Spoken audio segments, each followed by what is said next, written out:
Yung unang nagpadala sa akin 5,000, tapos itong sumunod 3,000.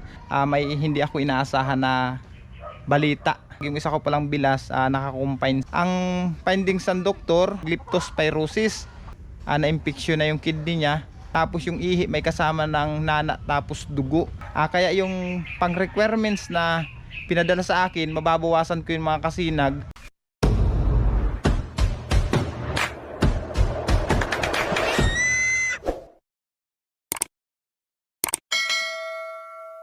Mga kasinag, magandang hapon. Andito ako ngayon sa Silang. Bibisitahin ko si mama. Sinundo ako ni Bilas. Ayun. Sinundo niya ako doon sa bayan ng Silang. Andito pala ako sa Pulumbunga. Matagal ko na kasing hindi nakakita si Mama Merna. Si Bianan. Ano yung bahay mo yon? Ha? Pakabisita ko ulit dito. Matagal na panahon ng mga kasinag. Puntahan natin. Alanganin kasi bukas mga kasinag. Kung bukas ako pupunta, alanganin. Kaya naisipan ko ngayon ako pumunta kasi bukas, linggo, didiretso ako sa Lunes ng mag-asikaso ng requirements. Kaya ngayon pumunta ako dito. Uy, andito si mama.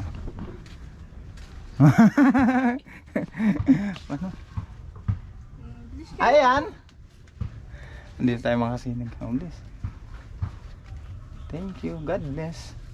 Mga kasinag, pagdating ko pala dito sa Pulumbunga, dito sa tinutulan ni mama, dito kay Bilas, may hindi ako inaasahan na balita na nakarating sa akin. Kasi nga mga kasinag, yung isa ko palang Bilas, nakakumpine sa Manila. Dinala nila hapon. Ilang araw na daw may lagnat yun. Unang dinala daw nila dito sa sa Silang. 4 na ospital daw dito ang pinagdalahan. Hindi na admit mga kasinag kasi yung iba tawag nito puno yung ibang ospital. Kaya nangyari ito mga kasinag, nadala nila sa ospital sa Manila. Sa unang dialahang ospital hindi pa rin na-admit doon. Sa ikalawang ospital doon na admit mga kasinag. Ang findings ng doktor dito pala, bago umalis, ang findings ng doktor mga kasinag, leptospirosis. Tapos doon pagdating daw sa Manila, namamaga na daw yung kidney. Na-infection na yung kidney niya. Tapos yung ihi may kasama ng nana, tapos dugo. Kung saan yung na-infection na talaga mga kasinag. Yung lagnat pala niya na nasa 1 linggo, sintomas na pala yun mga kasinag nung sakit niya sa kidney. Kaya ngayon mga kasinag, yun ang hindi ko inaasahan na mababalitaan ko sa pagpunta ko dito. Sa pangyayari na yan, nakakalungkot man. Yung anak nila mga kasinag andito, may anak silang isa yung palan mga kasinag, si Bilas, ang asawa nun si Ikor, yung kapatid na bunso nila, Mrs. Yun ang asawa nun. Kaya ngayon may nagpadala sa akin ng ng pang requirements galing US.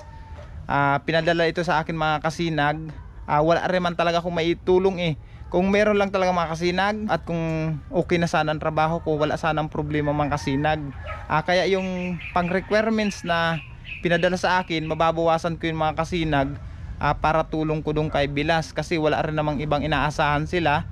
Nangingingamuhan lang sila dito sa sa Pulumbunga. Ang trabaho nga nila mga kasinag sa halaman. Yun lang ang ibinubuhay niya sa kanyang pamilya, sa anak na nag-eskwela na. Yun lang ang inaasahan nila mga kasinag. Tapos ganun pa ang nangyari. Kaya yung pang requirements ko, mababawasan ko pa yun. Basta mga kasinag, may survive lang yung sakit ni Bilas. Sa lahat ng mga viewers ko dyan na may mga busilak ang puso, hihingi ako sa inyong tulong mga kasinag. Nakakahiya man mga kasinag, pero kakapalan ko na talaga ang mukha ko mga kasinag na hihingi po ako sa inyo ng tulong. Kasi ito lang ang magagawa ko na tulong rin kay Bilas, kasi wala rin naman kami talagang pagkukunan. Alam nyo naman ang sitwasyon ko ngayon mga kasinag. Mabuti ko nung panahon na kalakasan ko pa mag vlog, anong nandun pa sa akin si Bagwis, wala sanang problema, hindi ako lalapit sa inyo. Pero ngayon mga kasinag, kapos na kapos ako, kaya lalapit po ako sa inyo. Sa lahat ng mga viewers ko na may mabubuting puso, mga kasinag, muli po ako lalapit sa inyo alang-alang sa aking Bilas. Tulungan nyo po sana ako mga kasinag. Kung magkano lang po mga kasinag ang bukal sa puso nyo na maipaabot na tulong. Tatanawin ko po yung napakalaking utang na loob sa inyo. Yan lang po ang tanging lambing ko ulit sa inyo, na sana mapagbigyan nyo uli ang aking kahilingan, kasi wala po talaga akong malalapitan mga kasinag. At siya nga pala mga kasinag, baka may mga viewers ako na mahilig dyan sa mga halaman, yung mga nagninegosyo ng halaman mga kasinag. Available po dito kala Bilas, kasi may halamanan sila. Ayan ang halaman nila, ipakita ko sa inyo ha. Ayan o. Ay, ito yung mga halaman ni Bilas mga kasinag. Baka mayroong may gusto po sa inyo ng ganitong mga halaman. Yan po. Ito hindi kasama yan, basura yan mga kasinag. Yan po mga kasinag, baka mayroong pong gusto sa inyo na bumili ng halaman.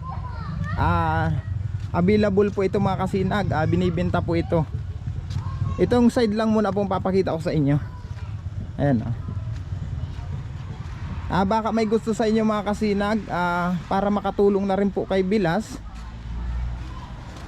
makadagdag na rin po sa panggastusin nila sa ospital. Bili na po kayo mga kasinag. Ayan po ang halaman nila. Yan, meron pa dito. Tingnan nyo lang yung video ko mga kasinag, baka may magustuhan kayo. Ayan.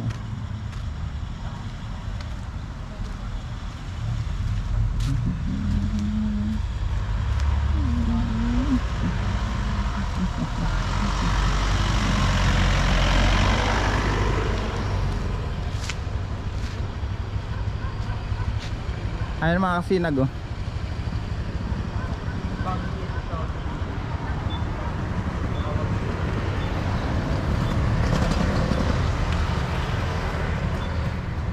Yan, available po yan mga kasinag, sa may mga gusto dyan, sa mga viewers ko na naghahanap ng mga halaman.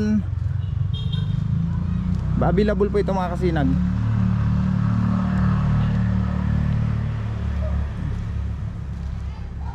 Sa mga nagninegosyo po ng halaman dyan mga kasinag, mag-message lang po kayo sa aking Facebook page na Imboy Oragon. Yan po mga kasinag. Tapos doon sa dulo meron pa. Ayan si Andrew. Ang puging si Andrew. Ayan o.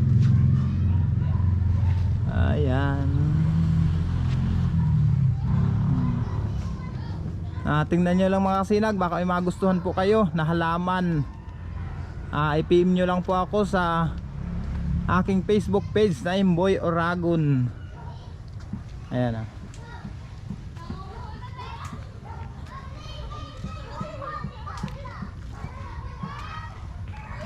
Ayan mga kasinag, nakita nyo na, baka may magustuhan po kayo, baka nagninegosyo kayo ng halaman dyan, dito na po kayo kumuha mga kasinag, para makatulong na rin lang kila Bilas. Ngayon pala mga kasinag, habang andito ako sa Silang, may nagpadala po sa akin ng pang requirements ko from San Diego, California. Shoutout pala kay Kuya Rodel Custodio at kay Ate Elena from San Diego, California. Maraming salamat po idol, sa pinadala nyong tulong para sa pang requirements ko. Ngayon kasi may hindi ako inaasahang magandang balita pagpunta ko dito sa Silang. Kaya yung tulong na ipinaabot nyo sa akin mga kasinag, ibibigay ko lang po doon kay Bilas, kasi wala rin naman ako maipaabot na tulong.